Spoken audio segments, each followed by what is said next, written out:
Hello, my name is Margaret Rodriguez, and today I'll be talking about the teaching methodology known as the oral based approach.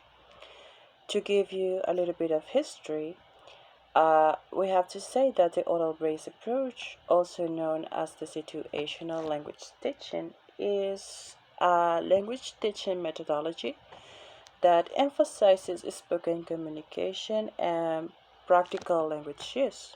It was developed in the 1920s and it was one of the first attempts to create a systematic way to teach a language, and it gained prominence in language courses until the 1980s.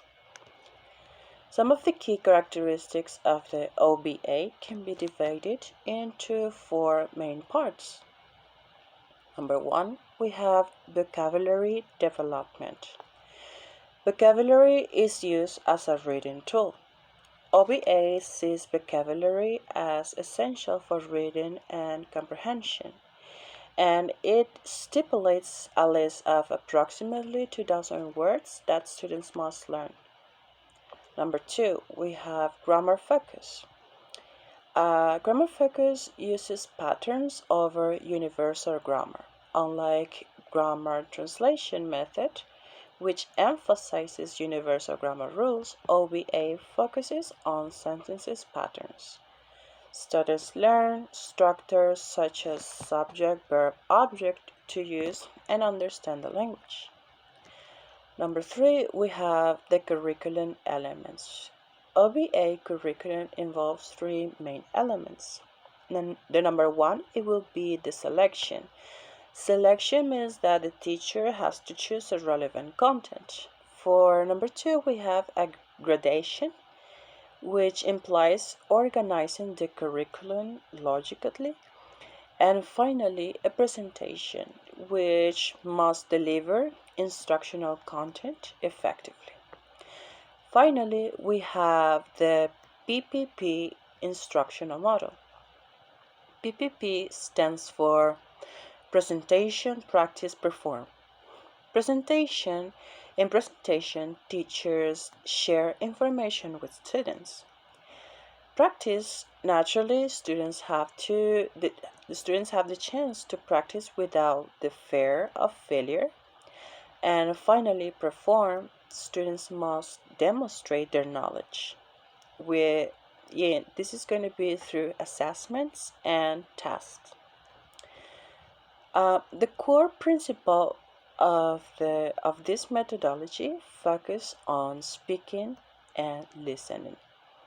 Students primarily develop spoken language skills through activities like dialogues, role plays, and discussions. Real life situations as well that drive language learning. It also the learning through context of OBA encourages learning within meaningful contexts. Grammar and vocabulary are taught in situations where they can naturally occur. However, not everything is perfect about this methodology. There are some disadvantages of the oral-based approach. For example, number one, we have that is limited. It has a limited focus on the grammar and vocabulary. Since they make emphasis on speaking and listening, and this sometimes can lead to less focused explicit grammar instructions and vocabulary development. Number two, we have that this methodology may not be suitable for all types of learners, and some learners may prefer a more structured approach with clear grammar explanations. And finally, we have that it can be limited. It has a limited development of reading and writing skills. While the approach can indirectly benefit these skills, it doesn't directly focus on them. In conclusion, we can say that the oral approach prioritizes speaking and listening skills for language learning, but it lacked for an educational principles.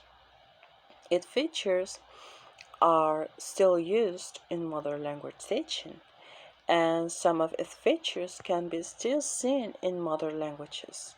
For example, the PPP model that is taught in the CELTA courses, just to name an example. After all, um, this methodology was the first scientifically based method, and it lasted for at least 70 years, paving the way for more innovative language teaching methods.